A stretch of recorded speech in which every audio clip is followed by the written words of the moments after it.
पूरे उत्तर प्रदेश में मौजूदा वक्त में इकलौता आईपीएस अधिकारी जिसने एनएसजी कमांडो की ट्रेनिंग ले रखी है। उत्तर प्रदेश का वो पुलिस अधिकारी जिसके काम से प्रधानमंत्री मोदी खुश होते हैं, बिना नाम लिए सार्वजनिक मंच से उसकी तारीफ की जाती है उसके काम की। उसी अधिकारी के काम से एक वक्त पीएमओ के नाराजगी की भी सोबुगाहट होती है। ईमानदार और दमदार अधिकारी की छवि है, सीएम योगी के गुड बुक्स में बताए जाते हैं, मगर अब जो ट्रांसफर हुआ उसकी टाइमिंग ने कई सवाल खड़े कर दिए हैं। हम बात कर रहे हैं बरेली के एसएसपी रहे प्रभाकर चौधरी की। सोशल मीडिया पर उनके नाम की चर्चा है और कहा जा रहा है कि उन्होंने कांवड़ियों पर कार्रवाई की, उनकी अभद्रता पर कार्रवाई की, इस वजह से उनका ट्रांसफर कर दिया गया। तो कौन है प्रभाकर चौधरी और कैसा रहा उनका पुलिसिंग करियर, पब्लिक में कितने विख्यात हैं और अपराधियों में कितने कुख्यात, चलिए सब जान लेते हैं और ट्रांसफर की वजह भी टटोल लेते हैं। उत्तर प्रदेश के बरेली जिले में 30 जुलाई को कांवड़ियों पर लाठीचार्ज हुआ। इसके कुछ घंटे बाद खबर आई कि बरेली के वरिष्ठ पुलिस अधीक्षक एसएसपी प्रभाकर चौधरी का ट्रांसफर हो गया है। हालांकि उत्तर प्रदेश सरकार ने ट्रांसफर को लेकर जो आदेश जारी किया उसमें कई और नाम है, लेकिन प्रभाकर चौधरी के नाम की चर्चा सबसे ज्यादा है। वजह है प्रभाकर काफी ईमानदार और चर्चित अधिकारी बताए जाते हैं। 30 जुलाई को ही जिस दिन ट्रांसफर की लिस्ट आई उसी दिन बरेली के नवादा इलाके में कांवड़िए कथित रूप से मुस्लिम बाहुल्य इलाके में से यात्रा निकालना चाहते थे। कांवड़ियों की इस मांग का स्थानीय लोगों ने विरोध किया। पुलिस ने भी उन्हें समझाने की कोशिश की, लेकिन वो नहीं मानी। कांवड़िए उसी इलाके में शाही नूरी मस्जिद के सामने धरने पर बैठ गए, डीजे पर तेज गाने बजाने लगे, भीड़ बेकाबू होने के हालात बने। पुलिस ने उन पर लाठी चला दी। एसएसपी प्रभाकर चौधरी के आदेश पर बल प्रयोग किया गया और उन्हें वहां से हटाया गया। खुद एसएसपी प्रभाकर चौधरी ने लाठीचार्ज के बाद मीडिया के सामने आए और उन्होंने बताया कि सुबह से लोगों को समझाया जा रहा था कि ये जुलूस गैर परंपरागत इलाकों से न निकाला जाए, क्योंकि आगे दूसरे वर्ग की आबादी पड़ती है। लोगों ने ईगो का माहौल बना लिया, फिर भी हमने समझाते रहे। इनके कहने पर हमने दूसरे पक्ष से सहमति भी बना ली। जब दोबारा बात करने आए तो कुछ खुराफाती लोग उसमें आ गए। ऐसी आशंका है कि कुछ लोग शराब भी पिए हुए थे, ये जबरदस्ती जुलूस निकालने की कोशिश करने लगे। करीब 4 घंटे समझाया गया। जब ये लोग डीजे बजाकर अभद्रता करने लगे, ये भी पता चला कि कुछ लोगों के पास अवैध हथियार भी थे। जब ये लोग नहीं माने तो हल्का बल प्रयोग करने का फैसला लिया गया। इसी बयान के कुछ देर बाद प्रभाकर चौधरी का ट्रांसफर ऑर्डर आ गया। इसके बाद लोग योगी सरकार पर सवाल उठाने लगे। लोग लिखने लगे कि ईमानदारी की वजह से 13 साल की सर्विस में उनके 21 तबादले हो चुके हैं। प्रभाकर 2010 बैच के आईपीएस हैं, मूलतः यूपी के अंबेडकर नगर जिले के रहने वाले हैं। फटाफट उनकी पोस्टिंग और ट्रांसफर लिस्ट पर भी नजर डाल लीजिए।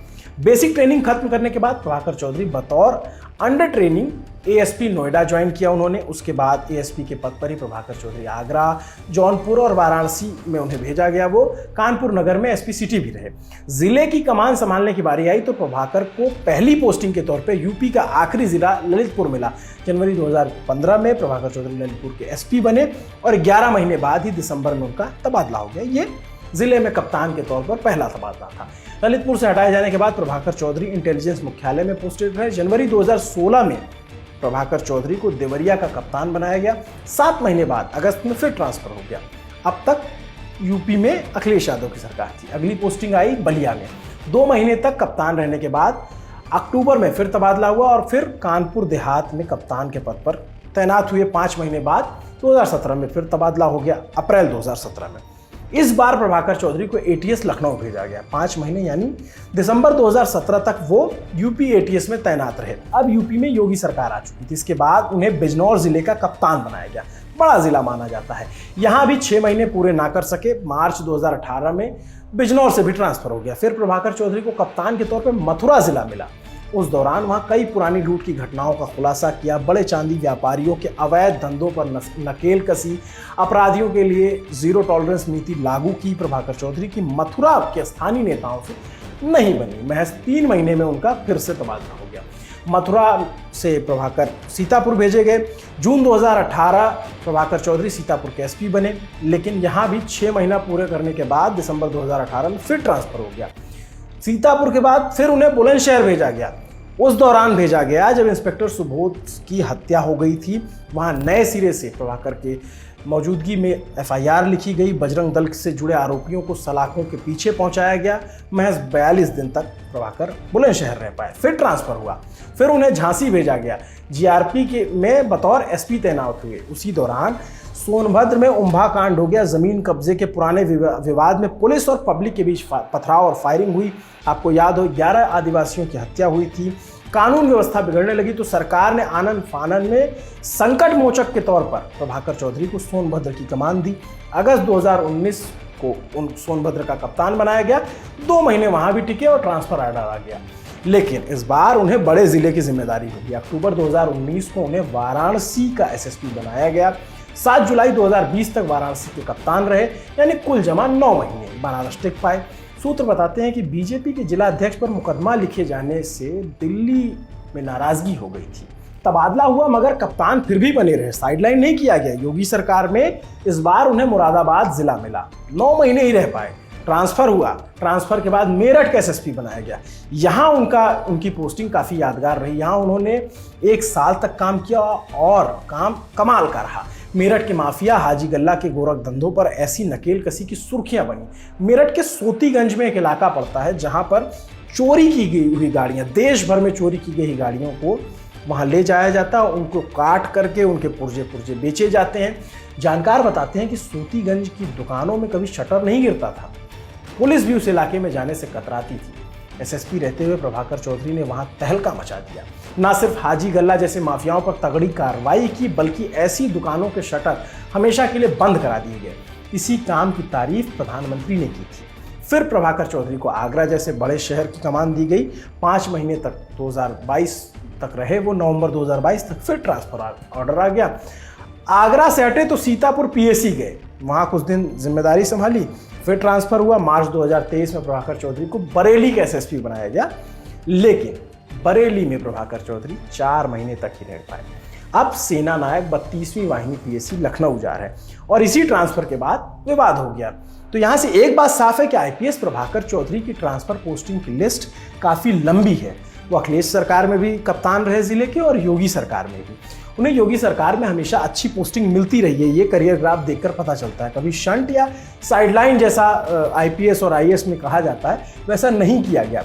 कई जिलों में कप्तान रहे और संकट के समय विश्वस्त के तौर पर क्राइसिस मैनेजर की भूमिका भी निभाई। तो अब ऐसा क्या हो गया कि छोटे से मामले, वो भी अभद्रता के मामले में उनका ट्रांसफर हो गया और उस ट्रांसफर को कांवड़ियों पर हुई कार्रवाई से जोड़कर देखा जा रहा है। तो फिर हमने सोचा कि आखिर वजह क्या है। वजह पूछने पे पता चला, लखनऊ के सूत्रों ने बताया कि प्रभाकर चौधरी ने खुद ही स्वास्थ्य कारणों का हवाला देते हुए पीएसी में ट्रांसफर की मांग की थी। इत्तेफाकन जिस दिन उन्होंने उपद्रव करने वाले कांवड़ियों पर कार्रवाई की, ठीक उसी दिन 13 आईपीएस अधिकारियों की ट्रांसफर लिस्ट आ गई और सीनियरिटी के हिसाब से प्रभाकर का लिस्ट में नाम पहले नंबर पर था। ट्रांसफर लिस्ट की टाइमिंग से सारा विवाद खड़ा हो गया। सूत्र बताते हैं कि प्रभाकर खुद भी पीएसी में जाना चाहते थे।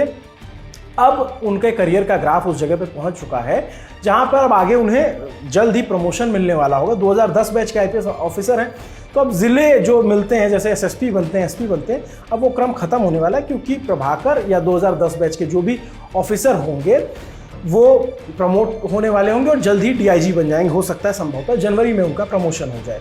लेकिन बरेली के साथ बड़ा अजीब इत्तेफाक है। इससे पहले सत्यार्थ अनिरुद्ध पंकज रहे वहाँ पर, उनकी भी छवि ईमानदार अफसर की बताई जाती है और अब प्रभाकर चौधरी जो भी ईमानदार अफसर बताए जाते हैं, दोनों ही बहुत कम समय तक वहाँ पर टिक पाए। और कहा जाता है कि जिन अधिकारियों की स्थानीय नेताओं से नहीं बनती है, उनके लिए काम करना थोड़ा मुश्किल होता है। आपके लिए ये खबर लिखी थी साकेत ने। मेरा नाम है अभिनव पांडे।